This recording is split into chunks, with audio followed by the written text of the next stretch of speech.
North Bend, Washington, nestled in the shadow of the Cascade Mountains, was a town known for its tranquility and scenic beauty. Winter had settled in, blanketing the town and the surrounding mountains in a pristine layer of snow. The residents of North Bend went about their daily lives, unaware that an extraordinary event was about to unfold. High in the Cascade Mountains, an old Bigfoot named Garrosh watched the world below with keen, intelligent eyes. He was an ancient creature, his fur streaked with gray, his movements slower but no less deliberate. The winter snows had driven him down from the higher elevations in search of food and warmth.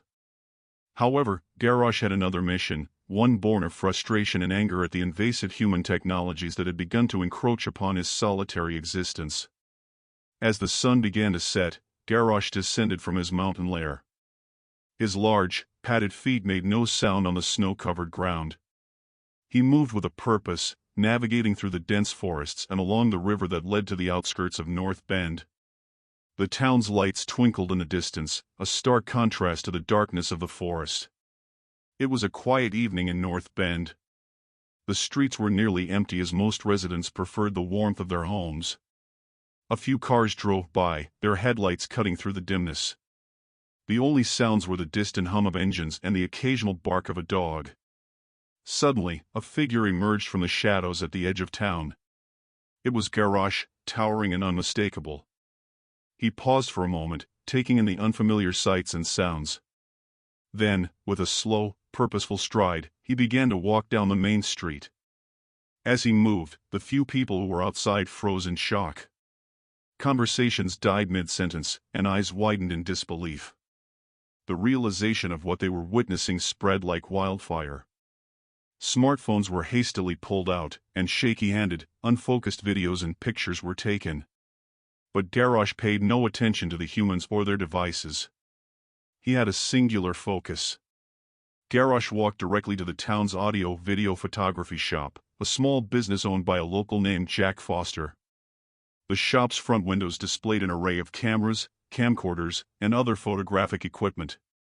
It was a symbol of the very technology that had invaded Garrosh's peaceful existence. Without hesitation, Garrosh raised a massive fist and smashed it through the front window. The sound of shattering glass echoed down the street, causing more people to peek out from their hiding places. With a single, powerful motion, Garrosh ripped the entire window frame from the building and stepped inside. The interior of the shop was dimly lit, and the smell of chemicals from the photo lab lingered in the air. Garrosh began to systematically destroy everything in sight. Cameras were crushed underfoot, tripods were snapped like twigs, and shelves were overturned. He tore apart film canisters and smashed lenses, leaving a trail of destruction in his wake. The townspeople, now fully aware of the chaos unfolding, watched in a mixture of horror and fascination. Some had called the police, but the authorities were still minutes away. Jack Foster, the shop owner, arrived on the scene, his face a mask of disbelief and anger. He stood outside, watching helplessly as his livelihood was demolished. Garrosh continued his rampage until every piece of equipment lay in ruins. Then, with the same deliberate pace, he turned and walked back towards the shattered window. As he emerged from the shop, he was met with a silent crowd of onlookers. For a moment, Garrosh paused and looked directly at them.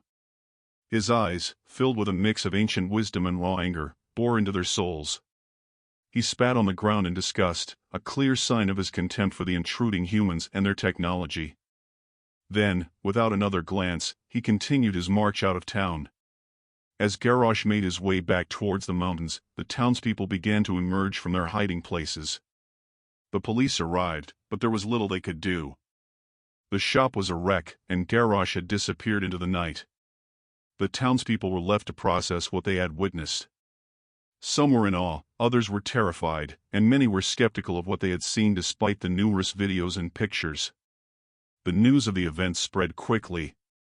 Media outlets descended upon North Bend, eager to capture the story of the Bigfoot that had come down from the mountains. The townspeople recounted their experiences, their stories varying with each retelling. Jack Foster's shop became a focal point, its shattered windows and destroyed interior a testament to the creature's wrath. In the weeks that followed, the story of Garrosh and his attack on the photography shop became a local legend. Some residents claimed it was a sign, a warning from nature about the overreach of human technology. Others believed it was simply a freak occurrence, an anomaly in the otherwise peaceful existence of North Bend. Jack Foster, while devastated by the loss of his shop, found an unexpected silver lining. The story brought a wave of curiosity seekers and tourists to North Bend. People came from far and wide, hoping to catch a glimpse of the elusive Bigfoot or to see the remnants of the attack. Jack rebuilt his shop, this time incorporating a small museum dedicated to the event, featuring pieces of destroyed equipment and eyewitness accounts. Despite the attention, Garrosh remained unseen. The old Bigfoot had returned to the seclusion of the mountains, content to let the humans speculate and wonder. He had made his point, and for now, that was enough. As winter turned to spring, life in North Bend slowly returned to normal. The snow melted, the forests came alive with new growth, and the townspeople resumed their daily routines. Yet, the memory of that night lingered, a reminder of the mysterious and powerful forces that existed just beyond the edges of their understanding. Garrosh, from his high vantage point in the mountains, watched the town below. He knew that the humans would continue to encroach upon his territory, bringing their technology and their noise. But he also knew that he had shown them a glimpse of the power and mystery of the natural world. In the quiet moments, as the sun set over the Cascades, Garrosh would think of the people of North Bend. He did not hate them, but he resented the intrusion into his ancient domain. His actions were not born of malice but of a deep-seated need to protect his home and his way of life. Years passed, and the story of the Bigfoot attack became part of North Bend's rich tapestry of folklore. New generations grew up hearing the tale, and the museum in Jack Foster's shop continued to draw visitors. The town embraced its unique place in the annals of Bigfoot lore, even as the world around it continued to change. One crisp autumn evening, as the leaves turned golden and the air grew cool, an old man sat by his fire in a cabin on the outskirts of town. He was a retired ranger, someone who had spent his life in the forests and mountains, respecting and understanding the delicate balance of nature. As he gazed into the flames, he heard a sound outside, a soft rustling, a presence that felt both familiar and otherworldly. Rising slowly, he opened the door and stepped out into the night. There, at the edge of the clearing, stood Garrosh, older and more weathered but still a powerful presence. The ranger and the Bigfoot regarded each other in silence. There was no fear, no animosity, only a mutual respect born of years spent in the same land. The ranger nodded slowly, acknowledging the creature's place in the world. Garrosh returned the nod, then turned and walked back into the forest, disappearing into the shadows. The ranger watched him go, feeling a deep sense of peace.